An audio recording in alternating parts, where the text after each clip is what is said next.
Notre Dame de Paris, also known as the Hunchback of Notre-Dame, by Victor Hugo. Narrated by Robin Nixon. Book 5, Chapter 1. Abbess Beatty Martini. Dom Claude's fame had spread far and wide.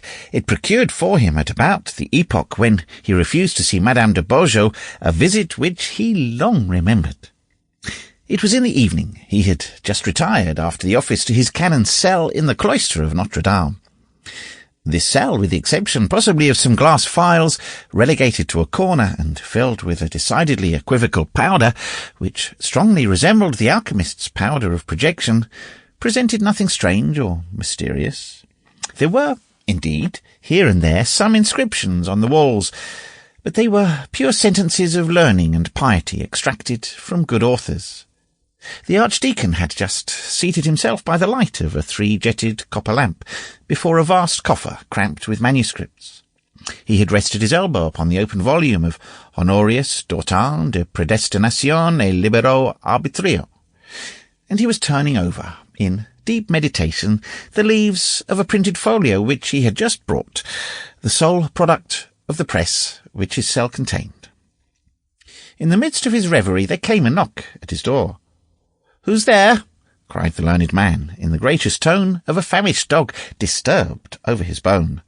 A voice without replied, "Your friend, Jacques Coictier." He went to open the door. It was in fact the king's physician, a person about 50 years of age, whose harsh physiognomy was modified only by a crafty eye. Another man accompanied him. Both wore long slate-coloured robes, furred with minerva, girded and closed with caps of the same stuff and hue. Their hands were concealed by their sleeves, their feet by their robes, their eyes by their caps. "God help me, monsieur," said the Archdeacon, showing them in. "I was not expecting distinguished visitors at such an hour." And while speaking in this courteous fashion, he cast an uneasy and scrutinizing glance from the physician to his companion. "'Tis never too late to come and pay a visit to so considerable a learned man as Dom Claude Frollo de Tirchap," replied Dr. Coictier, whose Franche-Comte accent made all his phrases drag along with the majesty of a train robe.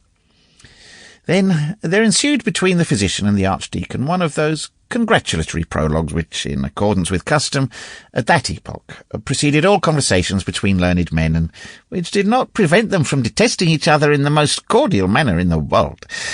However, it is the same nowadays. Every wise man's... Sample complete. Ready to continue?